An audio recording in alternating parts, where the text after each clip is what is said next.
waxaan maxkamadda hor keennay taariikhdu markay ahayd 10kii bishii 2 2019 eedaysanayaasha kala ah Cabdullaahi Axmed Ciise Nuune Taahir Cabdulle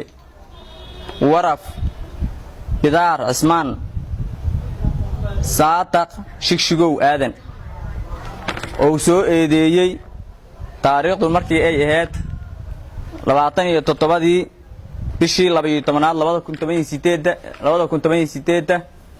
Nageeye Maxamuud Tarabbi oo ku soo eedeeyay inay kufsi u geysteen gabadhiisa Roodo Nageeye Maxamuud Tarabbi uguna geysteen degmada Quraceel nimankaas ayaan waxaan soo waafajinay maxkamadda xukunka ay leeyihiin maxkamadda ayaa maanta ku dhawaaqi doonto hadii alla idmo Saadiq Cabdirashiid Aadan waxaa lagu eedeeyay in uu kufsi ku sameeyay oo qabsaday gabadha la yiraahdo Roodo Nageeye Maxamuud wuxuu ka dhaartay in uusan ku samayn wax kufsi ah xoog inuusan ku samayn ayuu ka dhaartay markuu dhaartay waxaa garsoorku xukumeen in aan qasab isticmaalkaas qasabka xaqi ka laazim lahayn lagu lahayn maadaama uu ka dhaartay ninka la yiraahdo Nuune Taahir Cabdulle waxaa lagu eedeeyay gabadhaas inuu qahran isticmaal u geystay wuu inkiray inuu isticmaal wax la yiraahdo u geystay wuuna ka dhaartay wuxuu ku dhaartay wax isticmaal dhammaantiis biinus hal mid u geysan wax isticmaal u geysan sidaas darteed waxaa la xukumay inuusan isticmaalba u geysan maayaa uu ka dhaartay waraf ninka la yiraahdo waxaa loo haystay inuu isticmaal qasab ku sameeyay gabadha la yiraahdo Roodo Nageeye Maxamuud wuxuu ka dhaartay in uusan isticmaal qahrana uusan ku samaynin waxaa la xukumay in uusan maadaama uu ku dhaartay dhaarta magaca Ilaahay in aan lagu lahayn xuquuqdii ka laazimi lahayd isticmaalkaas ninka la yiraahdo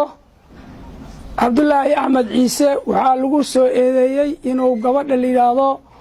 Roodo Nageeye Maxamuud inuu isticmaal qahrana ku sameeyay oo inkiray markii horeba in uu isticmaal ku sameeyay dhamaantiba haddana wuxuu ka dhaartay isticmaal oo dhan inuusan ku samaynin maadaama uu ku dhaartay magaca Ilaahay waxaa la xukumay in aan uusan isticmaalin gabadhaas halkaas beeskaas waxaa noogu dhammaaday midkii xaqul aadamkii lagu sheeganayay nimankan waxaan raacinaynaa oo maxkamaddu wixii ay qirnaayeen wixii shariicadu ay u xukuntay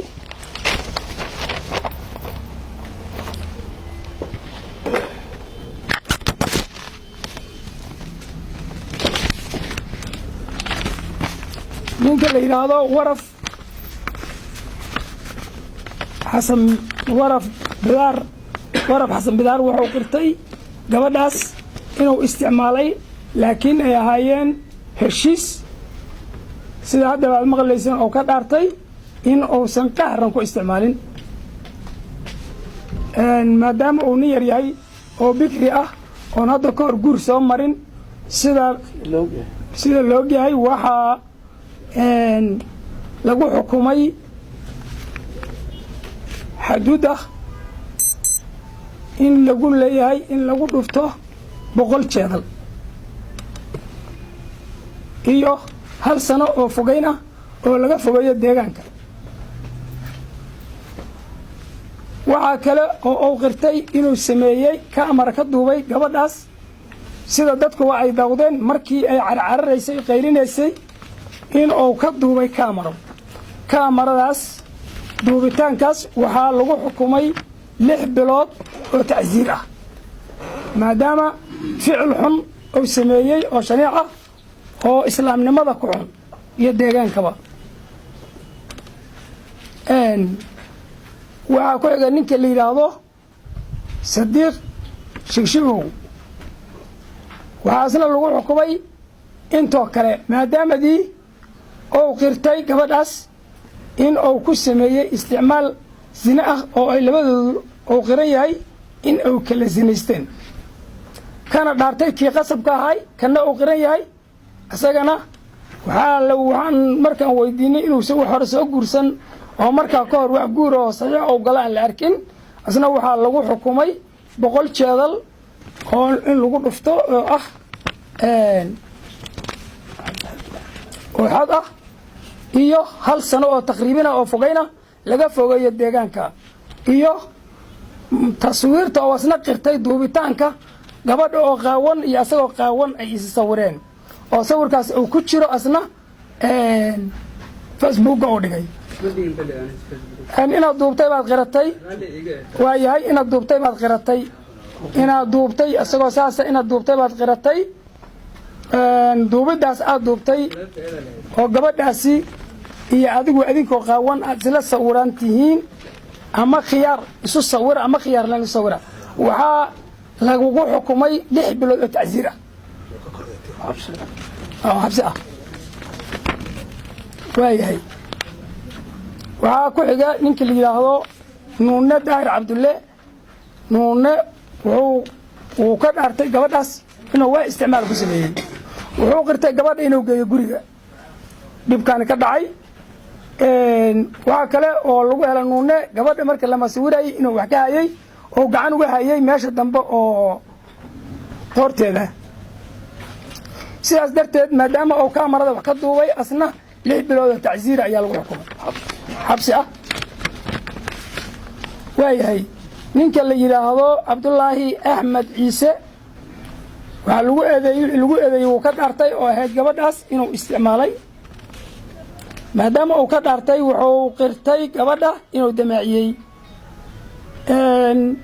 in uu markuu u tegay inay qaylisay markay qaylisay inuu u qaatay kalxawaaji markuu qaatayna inay aad u sii qayliday kabacdina uu iska daayey maadaama ay gurigiisiina ahayd meeshu damacaasna uu ku sameeyey arrintaas oo ku galay waxaa asna lagu xukumay 6 bilood oo xabsi ah oo tacsiira waxayna noogu dhammaatay maxkamaddu sidaas